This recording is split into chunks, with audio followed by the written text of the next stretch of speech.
In this video, I will give you my long-term review of the Logitech RS50 after around 6 months of use since it came out. Straight off the bat, I have to admit the Logitech RS50 is definitely one of my favorite steering wheels that you can purchase in the market right now. In terms of its price to performance, feature set, and also the bundles available on Logitech's official website, I think you get quite a lot for your money in terms of the quality of the product and also how easy it is to set up. Because Logitech have the largest volume of sales when it comes to sim racing wheels across the market, mainly because of the G29, the G923, those cheaper steering wheels that they have, this results in incredible support from game developers. Because they have that direct line of contact to make sure the cheaper wheels work on pretty much any game you want to plug it into on your console or PC, there's always some form of game profile or preset for the more expensive wheels too, such as the RS50 and also the G Pro. This is very attractive, especially for people who are new to sim racing,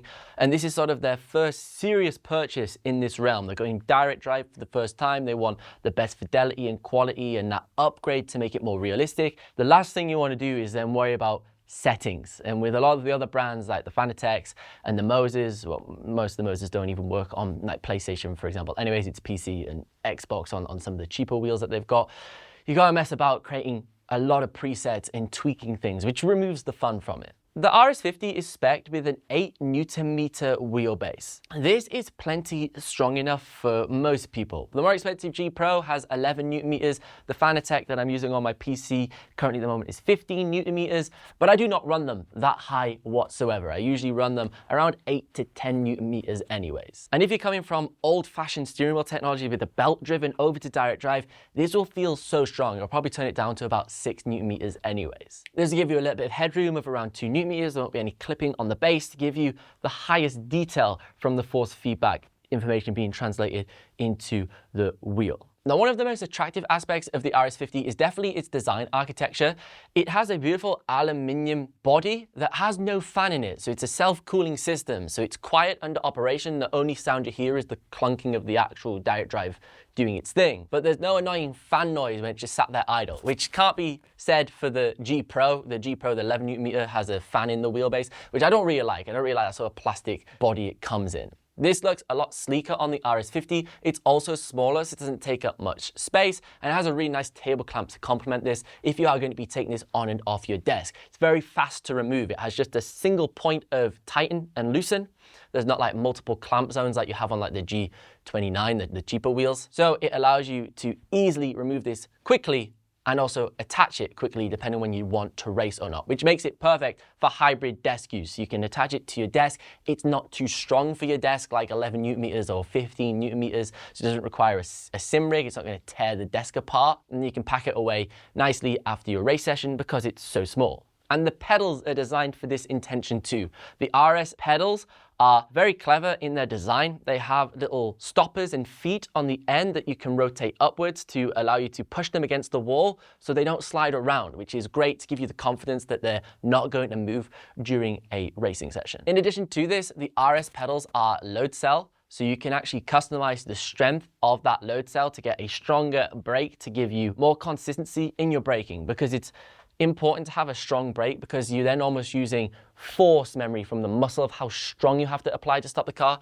rather than like a linear brake with cheap pedals that are how far the brake actually travels. It'll trigger 100% or 50%. That's not how a brake works. In real life, it's all about force that you actually apply with your foot. But probably the most common way that I use it, I've got the privilege of having space for racing simulators. I've actually been using this on the Logitech G Trophy, and even you can save up to 10% off all of the Logitech sim racing products that I mentioned in today's video using BENROW at checkout on Logitech's official website, which is a huge saving. You might spend like $1,000 here. And this is a nice lightweight simulator, but it's easy to slide out of the way, particularly when I've been racing on console. The RS50 has been my go-to wheel for sim racing on console, for Gran Turismo, Forza Horizon, and mainly because it has multi-platform compatibility. Not officially, but there's a way to do it. If you purchase the PlayStation edition of the RS50, this essentially has the Sony chip in it that makes it compatible with the PS5. But you can actually use an Xbox wheel rim with the universal hub adapters that you can purchase on Logitech's website, and then plug that into the RS50 PlayStation edition, and it'll work on Xbox because it now has the Xbox compatibility within the universal hub that attaches onto that wheel rim. And then this also works on PC. So one wheelbase I can use on 3 platforms, which is the ideal scenario. Plug it into my Xbox, race on Forza, plug it into my PS5, race on Gran Turismo, F1, whatever I want to play. And then if I did want to use it on my PC, I could as well. One of my favorite things about the RS50 is the OLED display built into the wheelbase. This lets you adjust settings on the fly, so you can jump between 3 different profiles that you can configure in G Hub and save onto the wheelbase. G Hub's really easy to use. It's very intuitive, simple, and you can tweak different parts of the profiles to instantly recall on the fly when you are plugged into your console. You don't need your PC anymore. You can also adjust things like force feedback strength, dampening, wheel rotation, all of these things on the fly because of this OLED display, which is something you just can't do on other wheelbases. You have to connect it to like the app on your phone or your desktop PC to then save it to the wheelbase. This is an overpowered feature because of the range of cars you may race in a single session. You may have the perfect profile set up for whatever sim you're playing, but one minute you might be racing in an open wheel car, GT3 car, just a standard road car with 900 degrees of rotation. And in the past, you'd have to go into the in-game menu to adjust the wheel rotation amount, whereas now you can just do that on the fly natively on the base when you're loading into the lobby. Now, there are some additional accessories that you can pair with the RS50, especially if you're upgrading from an older G29 or G923. If you can't afford the pedals, for example, straight away, you could purchase your RS50 wheelbase and then get the racing adapter that lets you use legacy Logitech products with the new RS50 range or even G Pro wheelbase range. This means you could use your old pedals with your new direct drive wheelbase, so at least you've got that improvement in the force feedback area. And then a few months later or a year later, you could purchase the RS pedals and get rid of the G29 pedals. This racing adapter also lets you use the gear stick from the G29 or G923. So if you want a little H pattern shifter, you have that from your old steering wheel. You can keep that, sell your old steering wheel,